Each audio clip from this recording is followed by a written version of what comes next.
I think the odds of a U.S. recession are still below 50-50, but I think they're getting close.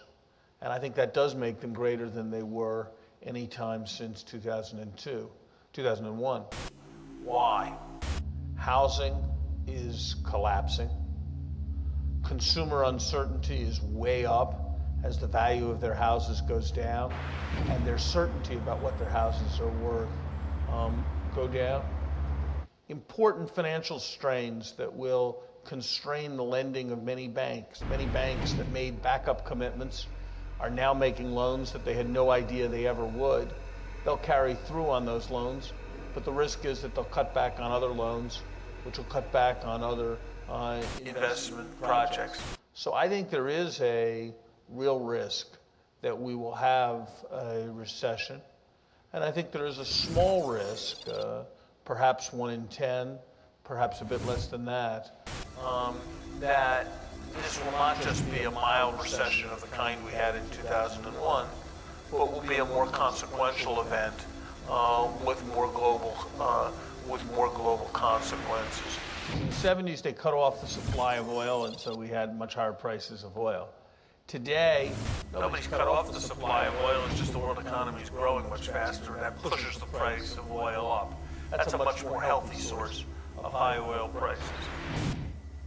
The dollar, look, a country that is borrowing $800 billion a year can't do that forever. And as people wake up to the fact that it can't do it forever, the way in which they respond is to be less willing to hold dollars, and that in turn makes U.S. exports more competitive relative to U.S. imports. And so that the dollar has declined can't be a surprise to any thoughtful observer of the global economy over the last few years.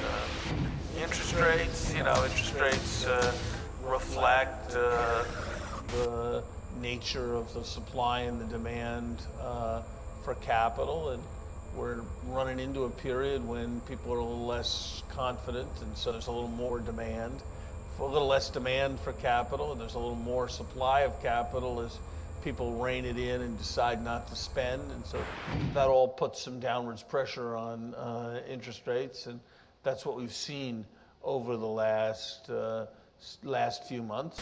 What is remarkable today, and we've never had it before, is that the net flow of capital is from the developing world, is from emerging markets, from the petrodollar countries, from countries like China and other rapidly growing countries in Asia, to the industrial countries. And we've never seen anything like that before. And it raises lots of questions. You know, how come they're not giving that money to their own citizens to consume is one important question.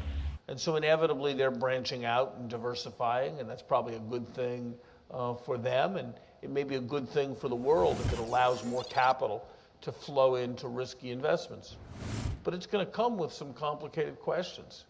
How are we going to feel the day that a foreign government buys the New York Times? How are the British going to feel the day that a foreign government oil company buys their pipeline system? These are all going to be difficult questions that are raised by this accumulation of capital, and I think there's going to be no alternative but providing better fora for discussion than the traditional G7, which probably was the right forum for discussing the international economic issues a generation ago, when they were mostly about the United States, Europe, and Japan, but probably is not the right forum today. You look at rates of internet connectivity, you look at long distance phone charges, you look at port fees, you look at a whole variety of indicators, and Latin America has put more rocks in its harbors than countries on other continents. And I think as it takes those rocks out of its harbors with the right kinds of reform of policy, you'll see some real results in terms of growth, as you've seen somewhat more rapid growth in the last few years in Mexico. You've seen an accelerating pattern of growth in Brazil and in a number of other countries.